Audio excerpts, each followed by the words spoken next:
Alright guys, welcome back to some more Monster Energy Supercross 3. Today we are checking out 2020 Salt Lake. And this is the final round. A little bit different.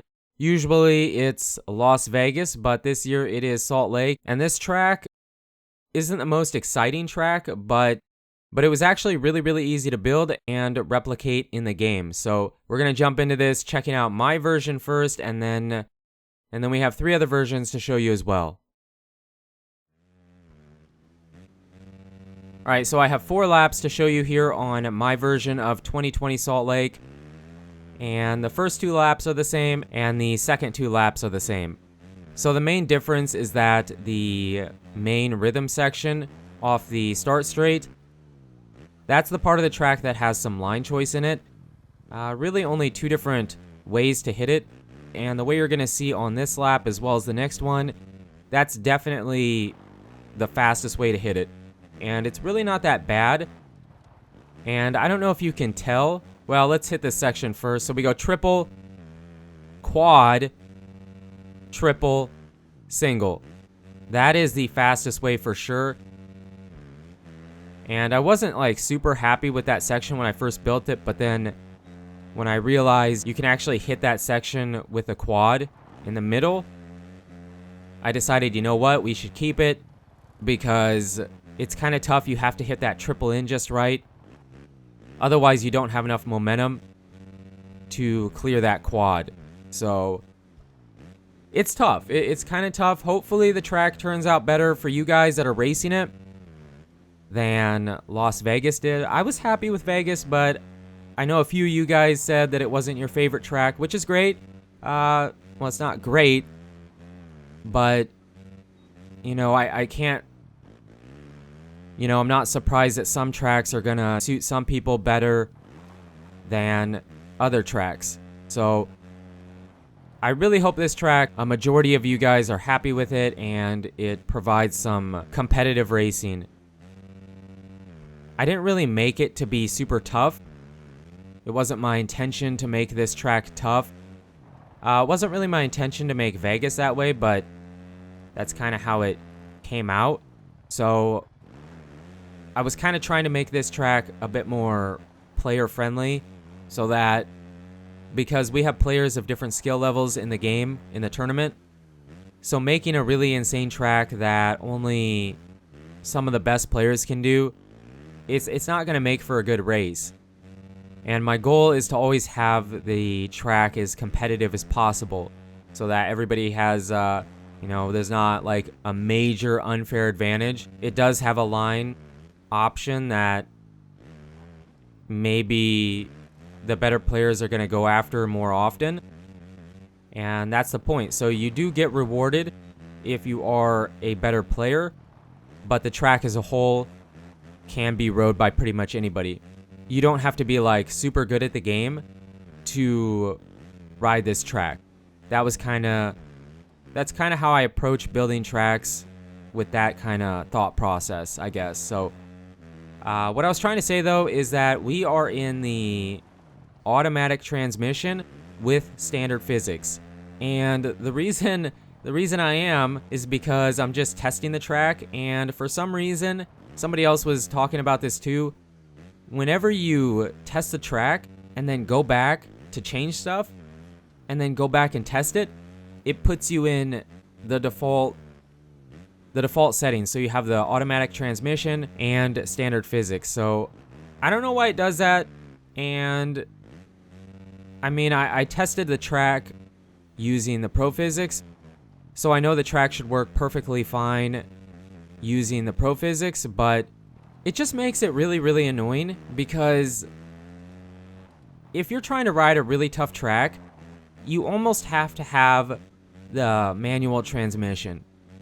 Because the game, it just tries to upshift you and downshift you in really bad spots, you know what I mean? So if you're using the automatic transmission, I really highly encourage you to switch over to manual, because once you get used to it, you're going to be a lot faster, like a lot. And you're going to be able to hit those bigger sections a lot easier with the manual transmission. So that's the best advice I can give, is switch over to the manual and pro physics. That's my track, and it will be validated like always the day of the race. So let's jump on over into the next track by McChicken.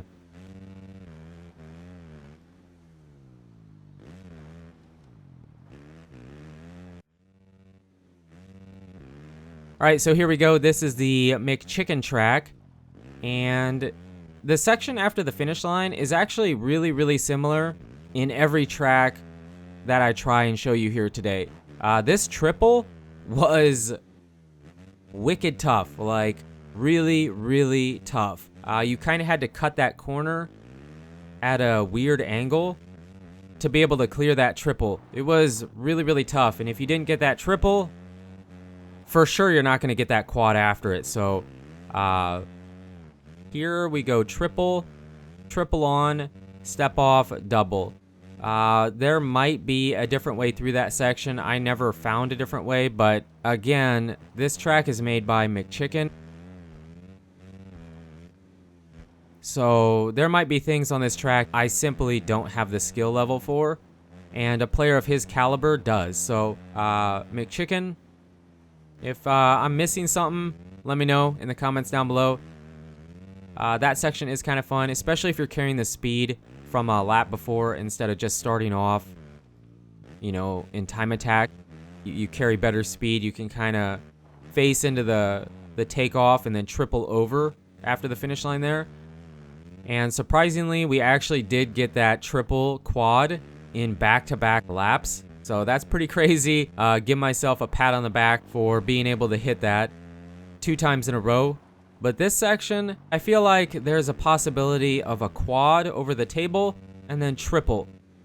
It just feels like he built the track with that intention.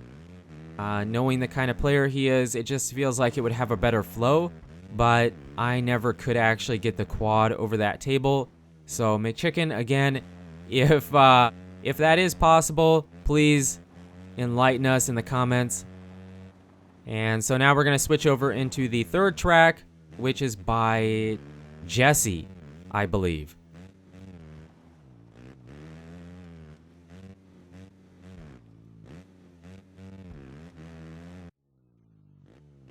So here we go with Jesse's track. This section, you kind of turn it into a wheel tap. It appears to be the fastest way. And for this run, we did the double triple. I actually feel like that probably is faster, but you can triple double if you choose so. And then here, you have to hit this triple just right, or you cannot hit this quad. It's actually pretty tough to hit that. And then we have the whoops. And then you have the main rhythm section here.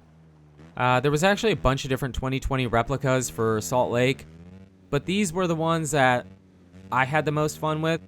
I didn't try every one, but I tried a few that I definitely wasn't a fan of, and I felt like some of them were not good, in my opinion, at the time. And I did this video a bit earlier than normal, so at the time, these were the tracks that I enjoyed the most and had the most fun on. That's Jesse's track. Let's hop on over into the final version of 2020 Salt Lake.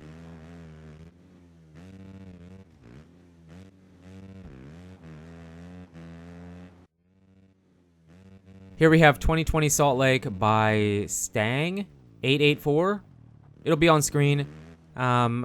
We've actually tried tracks by this person several different times throughout the season, and every track has been really good, and this is no exception. The track is very solid. There's 2 main differences I kind of want to point out.